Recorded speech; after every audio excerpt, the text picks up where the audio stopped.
We happen to be in the 4th week of August. Summer is almost over, and we're continuing with LECTIO MUSICA. The devotional experience today, again, is very personal for me because I'm delighted to share with you the gifted musicians of my nephew and his wife, Chris and Kate Ferris. Both are professional musicians. Chris plays the trumpet, and Kate is an outstanding flautist and a gifted pianist. And they have recorded a well-known song for us, 2 verses of it. You're going to hear it twice. After the first playing, I will return with a few questions for you to explore. So now I share with you, "It is well with my soul." Write down your thoughts and images as you're accustomed to doing.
I found that knowing the history of this song makes the words even more poignant. We've all had struggles, losses, and pain in our life, and we almost don't need a history for the song to have meaning to us because it touches us very personally. But the writer of these lyrics had what I would call extraordinary loss, and he penned these words in the middle of that. Horatio Spafford was a successful attorney and a real estate investor who lost a fortune in the Great Chicago Fire of 1871. Around the same time, his beloved 4-year-old son died of scarlet fever. Losing a child is absolutely devastating, and many people feel like they never recover from it. And technically, you don't ever get over it. You get accustomed to the absence of that child. So he thought, what could I do for my family? And he said, I'm going to send my wife and 4 daughters on a ship to England. In a few days, I'll take another ship and join them. We need a break, and we need to see something different. However, while his wife and 4 daughters were crossing the Atlantic Ocean, the ship was involved in a terrible collision and it sunk. More than 200 people lost their lives that day, including all 4 of Horatio Spafford's precious daughters. His wife Anna survived the tragedy. When she arrived in England, she sent a telegram to her husband and these are the only words that were on the paper. Saved alone, what shall I do? Horatio immediately set sail for England on the next ship. And at one point during his voyage, the captain of the ship was aware of the tragedy that had struck Horatio's family. So he summoned Horatio to tell him, we're now passing over the spot where this shipwreck occurred, and the ship is beneath us. As Horatio thought about his daughters, words of comfort and hope filled his heart and mind. He wrote them down, and they have since become a well-beloved hymn that we all know. I'm quite speechless and in awe at the faith expressed through Horatio Spafford's words at such a deep time of pain, when there is often no words to be had. I know that each of us watching, hearing this recording has experienced loss and pain. And where did we lean? And where did we turn? We each travel that journey privately and together if we're willing to share it with someone. Now the screen is going to show you the words to the hymn. You can pause the screen and write them down, or click on the line below and it will print out. And we're going to play again that recording of Chris and Kate playing It Is Well With My Soul. And I suggest you sing along with the words as they play this hymn for you.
Now I know that was a powerful experience. The words alone are a powerful experience.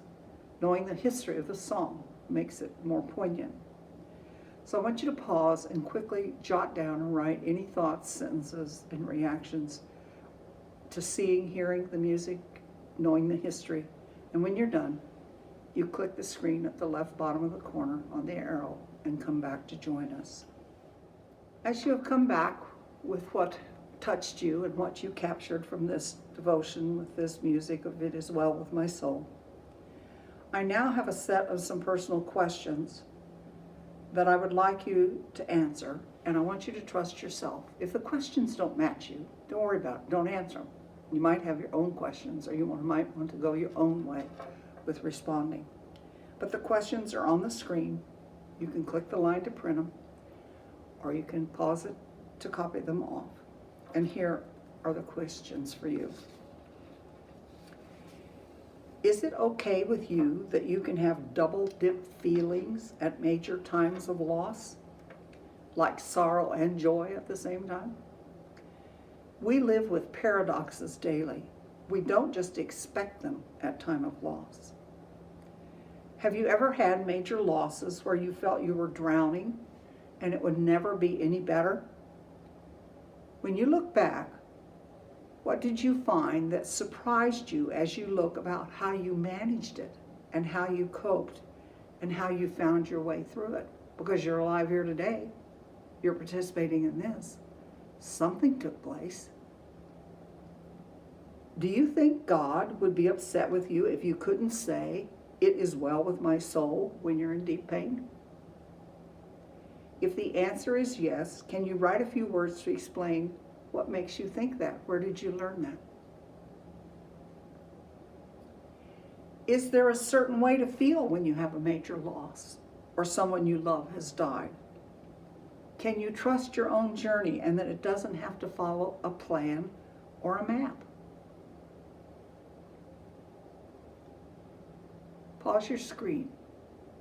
Answer these questions to the best you can in the moment and return when you are ready.